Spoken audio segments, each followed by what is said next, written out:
Students welcome to new class. ഇന്നത്തെ ക്ലാസ്സിൽ നമ്മൾ ഡിസ്കസ് ചെയ്യാൻ പോകുന്ന ടോപ്പിക്കാണ് ടൈം വാല്യൂ ഓഫ് മണി. അതായത് സമയത്തിന് ഒരു പൈസ കണക്കാക്കുന്ന സമയത്ത് ഒരു മൂല്യം കണക്കാക്കുമ്പോൾ സമയത്തിന് പ്രാധാന്യമുണ്ടോ എന്നുള്ളതാണ് പറയുന്നത്. അപ്പോൾ എന്താണ് ടൈം വാല്യൂ ഓഫ് മണി എന്നുള്ളത് കൃത്യമായിട്ട് ഇവിടെ പറഞ്ഞിട്ടുണ്ട്. ഇത് നിങ്ങൾ നിർബന്ധമായി പഠിക്കുക.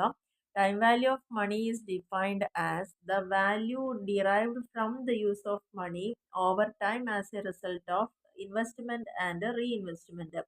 It means that the worth of a rupee received today is different from the worth of a rupee to be received in future. In short, time value of money refers to change in value of money with change in time.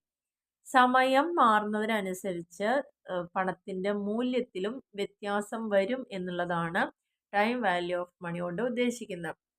ഇന്ന് നമുക്ക് കിട്ടുന്ന ഒരു പൈസ എത്ര രൂപയായിക്കോട്ടെ, അതിൻ്റെ മൂല്യവും നാളെ നമുക്ക് ഇതേ പൈസ കിട്ടുമ്പോൾ അന്നത്തെ അതിൻ്റെ മൂല്യവും വ്യത്യസ്തമായിരിക്കും എന്നുള്ളതാണ് പറയുന്നത്.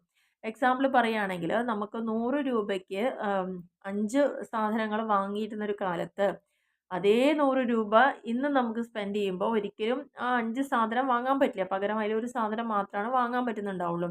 അതെന്തുകൊണ്ടാണ്? ആ രൂപയുടെ മൂല്യത്തിൽ കാലങ്ങൾ മാറിയപ്പോൾ നമ്മുടെ വർഷങ്ങൾ മാറിയപ്പോൾ മൂല്യത്തിൽ വന്ന വ്യത്യാസത്തിനെയാണ് അത് കാണിക്കുന്നത്. അതിനെ തന്നെയാണ് ടൈം വാല്യൂ എന്ന് പറയുന്നത്. ഇന്ന് നമുക്ക് കിട്ടുന്ന ഒരു 1000 രൂപയുടെ വിലയല്ല അത് 10 വർഷം കഴിഞ്ഞ് ഒരു 1000 നമുക്ക് കിട്ടുമ്പോൾ ഉണ്ടാവുന്നത് എന്നുള്ളതാണ്. അപ്പോൾ സമയത്തിനനുസരിച്ചുകൊണ്ട് പൈസയുടെ മൂല്യത്തിൽ വ്യത്യാസം വരുന്നു എന്നുള്ളതാണ് പറയുന്നത്. നെക്സ്റ്റിൽ പറയുന്നത് reason for time value of money. എന്തുകൊണ്ടാണ് ഇങ്ങനെ സമയത്തിൻ്റെ ബേസിസിൽ നമുക്ക് പറയുമ്പം പണത്തിൻ്റെ മൂല്യത്തിൽ വ്യത്യാസം വരാനുള്ള കാരണം? ഒന്ന്, uncertainty and risk. Money now is certain. പൈസ എന്ന് പറയുന്നത് എന്താ? അത് സർട്ടൻ ആണ്. അത് നമുക്ക് വ്യക്തമായിട്ട് കാണാനും തൊടാനും സാധിക്കാവുന്ന ഒരു സംഭവമാണ്. പക്ഷെ മണി റിസീവബിൾ ടുമോറോ ഈസ് അൺസർട്ടൻ. ഇന്ന് നമ്മുടെ കയ്യിലിരിക്കുന്ന 1 രൂപ എന്ന് പറയുന്നത് അതിനൊരു മൂല്യമുണ്ട്. അത് നമുക്ക് കയ്യിലുള്ള ഒരു സാധനമാണ്. പക്ഷെ നമുക്ക് കിട്ടാത്ത അല്ലെങ്കിൽ നാളെ നമ്മൾ റിസീവ് ചെയ്യുമെന്ന് ഉദ്ദേശിക്കുന്ന ആ തുക എന്ന് പറയുന്നത് അത് അൺസർട്ടൻ ആണ്. The party who has to make payment may become insolvent or may not survive at a later date.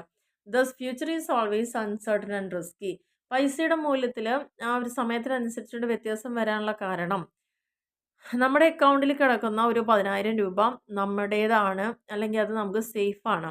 പക്ഷെ നമ്മൾ കടം ഒരാൾക്ക് കൊടുത്തിട്ടുണ്ടെങ്കിൽ അയാൾ നാളെ തരാമെന്ന് പറഞ്ഞ് വാങ്ങിയിട്ടുണ്ടെങ്കിൽ പോലും അയാൾ ഇൻസോൾവെൻ്റ് ആവുന്ന പക്ഷം നമുക്ക് ആ പൈസ കിട്ടുക എന്നുള്ളത് ബുദ്ധിമുട്ടാണ്. അതുകൊണ്ട് തീർച്ചയായിട്ടും ഇതിൽ അൺസർട്ടനിറ്റി ഉണ്ടായിരിക്കും, റിസ്ക് ഉണ്ടായിരിക്കും.